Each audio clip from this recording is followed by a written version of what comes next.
Hello, in this video I'm going to talk about this work that deals with GNSS processing using Kalman Filter on link groups. So the main topics of this presentation are the following. First, I'll start talking about satellite-based navigation and its fundamentals.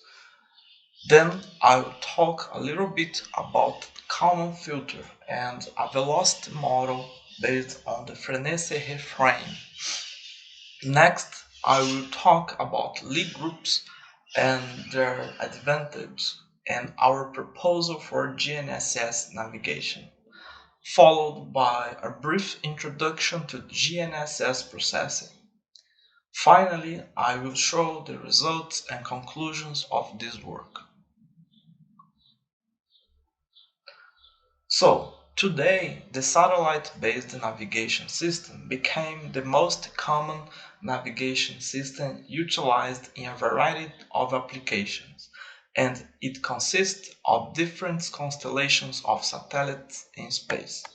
Among them, we are more familiar with the American one, the famous GPS.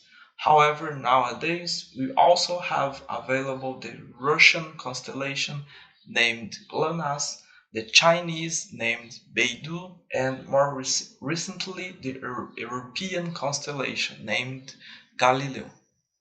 The main advantage of satellite-based navigation is that it provides global coverage and absolute position solution. In addition, and even more important, it also provides long-term accuracy. This means that the accuracy of the navigation is independent of the duration of the navigation. It can be just a few minutes for a quadcopter, for example, or even a couple hours for a commercial airplane, and the accuracy will remain the same.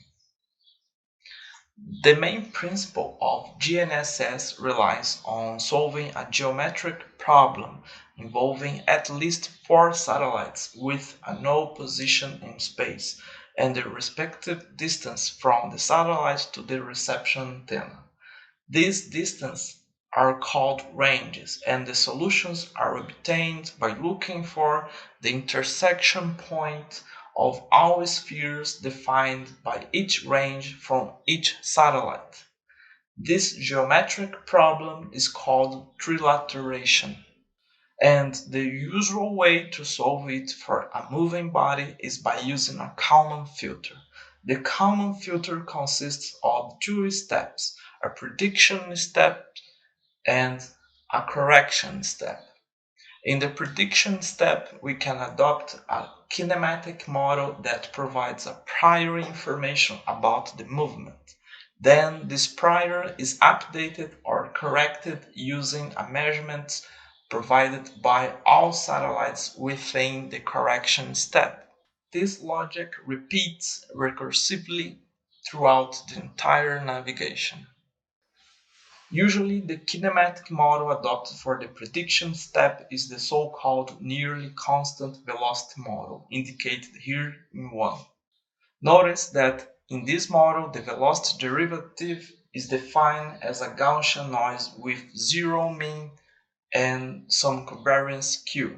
This implies that the distribution follows an elliptic shape, or in other words, there are elliptic regions of uncertainty in position, as illustrated in this figure. But it is well known in the literature, especially in the mobile robotics community, that ellipses are not the most appropriate shape to represent uncertainty in position for a rigid body that performs, in the same time, translations and rotations. A more appropriate way to represent uncertainty in position is by employing a banana-shaped distribution, as illustrated in this figure. This can be understood if we think that given a position there will be possible translations combined with some rotations, and that will create a region of possible future positions that most likely will be inside a curved region. Consequently, the idea of a banana-shaped distribution for the position starts to make sense. And this is the main idea of this work. We propose the adoption of a banana-shaped distribution for position in GNSS processing applications. And for this purpose, we first adopt a kinematic model based on the Frenet-Serret frame. The Frenet-Serret frame is defined by two parameters, torsion and curvature. The torsion parameter is related to the path plane, while the curvature, as the name suggests, is related to the path curvature. By setting the curvature and torsion parameters to 0, we can describe a velocity constant path. Moreover, the associated kinematic model to the constant velocity Frenet-Serret-based model is given here by these three differential equations. The first one describes the frame orientation, the second one is the velocity, and the last one is the acceleration. But now the model naturally introduced geometric constraints. And to satisfy these geometric constraints, we propose the following Lie group structure defined by the SE3 composed with the translation group of order 2.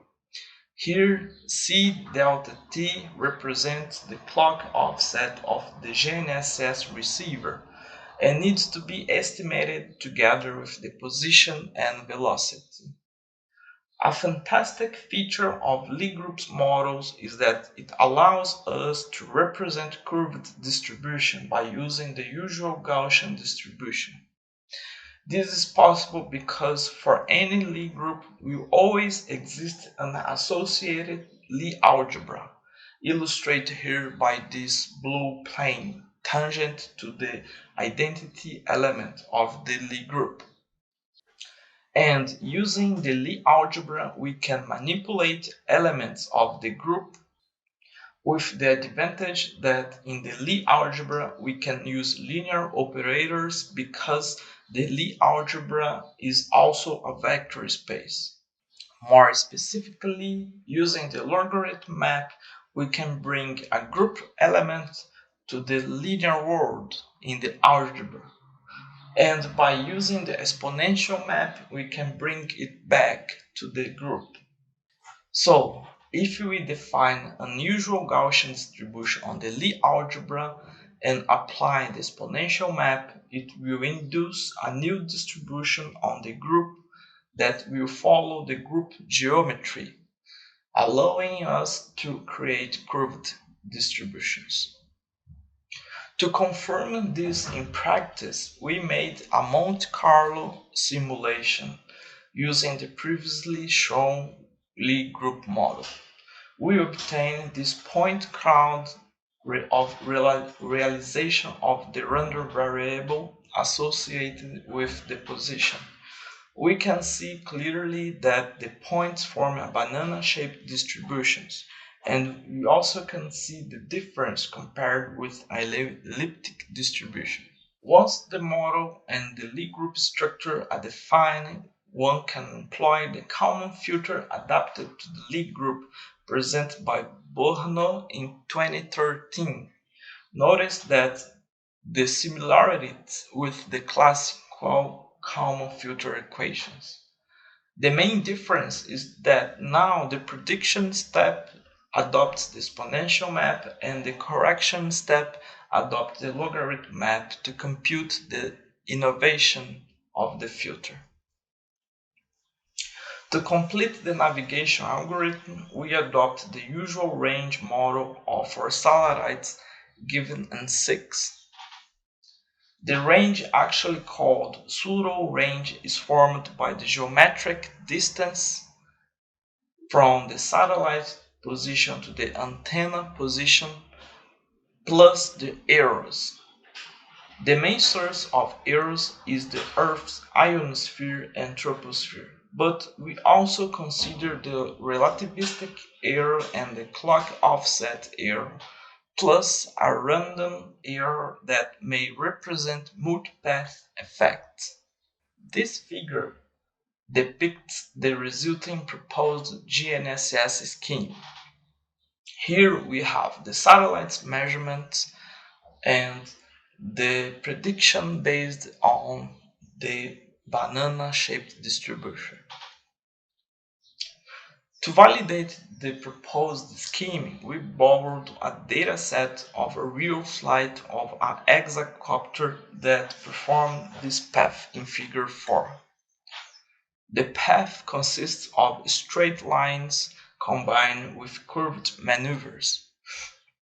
The raw data were first processed using commercial software named Inertial Explorer in the differential mode, so we obtain a reference trajectory with centimetric accuracy. This is the vertical profile of the flight. Notice that the hexacopter takes off and follows an almost constant height flight and then land. After processing the raw data using the Inertial Explorer, we implemented the Kalman Filter with the proposed kinematic model with banana-shaped distribution and another Kalman Filter using the usual nearly constant velocity model with elliptic-shaped distribution. And then we compared both with this reference trajectory. Here we also show the sky view of all satellites during the flight. Remember that to obtain a solution we need at least 4 satellites. And during this experiment we have on average 9 satellites available all the time. The statistical results are shown here. In summary, using the banana-shaped distribution, we are able to obtain about 7% of improvement for the coordinate x, and about 15% for the y-coordinate, and about 6% for the z-coordinate. And if we consider the Euclidean norm using x, y, and z, we obtain about 10% of improvement. So the conclusions of this work are: first, we are able to formulate an alternative kinematic model with nearly constant velocity, but that respect the geometric constraint using the Frenet-Serret frame embedded in a Lie group structure, such as now the position follows a banana-shaped distribution instead of an elliptical one. With the proposed modifications, a numerical experiment using a real data set of actual flight of an hexacopter shows that the Lie group-based filter provides about 10% improvement in performance compared with the usual approach. Finally, the results demonstrate that the proposed ideas are applicable to real problems and can improve satellite-based navigation systems. These are the references mentioned in this presentation, and to finish, I want to thank you for your attention.